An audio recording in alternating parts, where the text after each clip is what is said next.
Good afternoon, guys. So I'll just talk about machine learning again. Like you have already studied machine learning. It's a subset of artificial intelligence. So there are two fields in machine learning. One is supervised learning and unsupervised learning. And in supervised learning, you will define a set of instructions as to what the machine will do. And the machine, what it does is, the machine or the robot, whatever, what it does is, it then uses those instructions and then performs the function. And in unsupervised learning, what is the input is, we give it's not like a set of instructions, we just give instructions piece by piece. We don't make a perfect definition. We just give a sort of very limited amount of instructions. So what the machine does is, it forms clusters as to what the information is and then performs the function.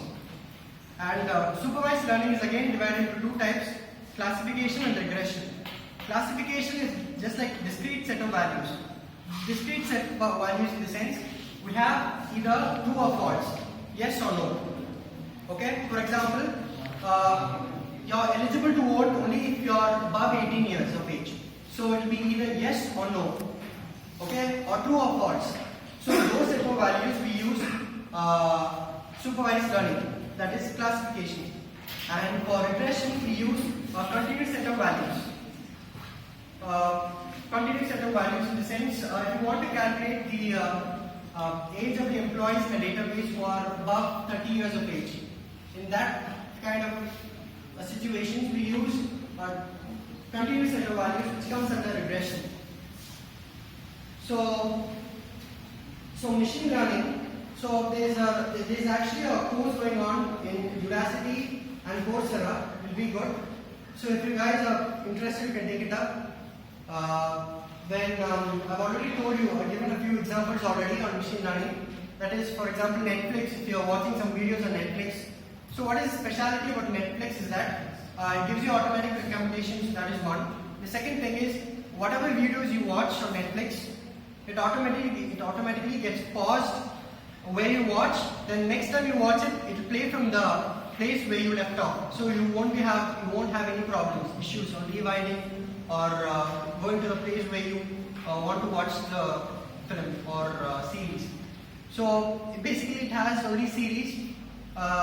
Suppose, for example, if you're watching Vampire Diaries or the originals or whatever, so if you choose those kind of science fiction series, it will give you a list of science fiction series which are available.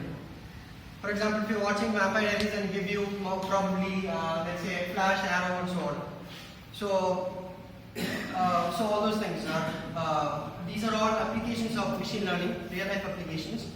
And then there are many platforms as to where machine learning is applied. You have MATLAB, which is being used now in our college, and we have skitlearn, which is exclusively for Python programming, and we have Apache Mehawk. It is also it uses Java programming, and apart from this, there are various other platforms where machine learning can be applied. So once you learn machine learning, it is an evolving area. So once you finish it, there is something called as deep learning, which you have to complete in order to be a professional machine learning or deep learning programmer. Then you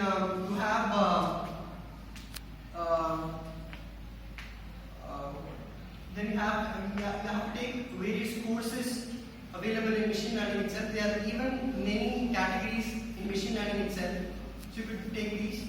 The only problem where machine learning is that in our country it is just like theory based, whereas abroad it's like hands-on session or application based, where you can actually work on it and understand it. Currently, there are only few companies which employ machine learning. One good example is Amazon, which we have. So, like I told you before, it is used in shopping, everywhere in shopping. Then you have in Alexa, Cortana, Siri, and so on. Then there's also language processing, which you guys can do.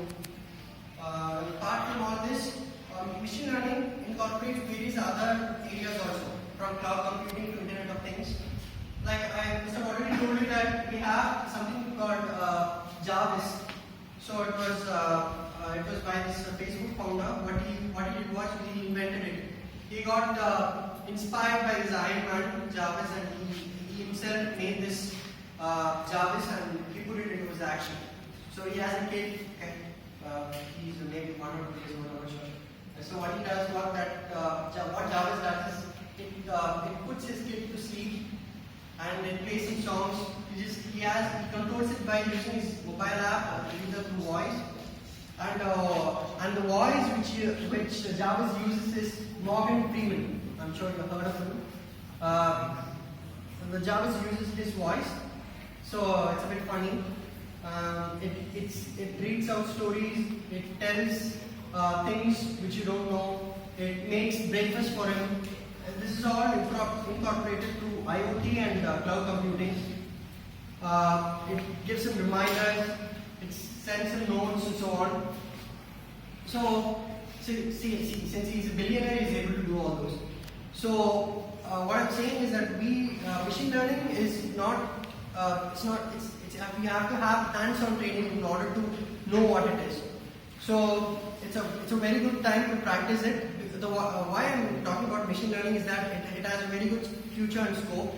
Whatever coding you're doing, from normal swiping variables to addition of numbers, everything is used there. Whatever we are learning now is totally incorporated there. So that is why I'm stressing about machine learning. Then apart from machine learning, we have cognitive computing, which you already know, Watson, which you already know. And so all these are booming areas in the IT industry. It will be useful for people who do higher studies like masters, ME, and so on. So for people who want to pursue studies in the field of AI, it has very good scope for the next 10 years. They'll be able to make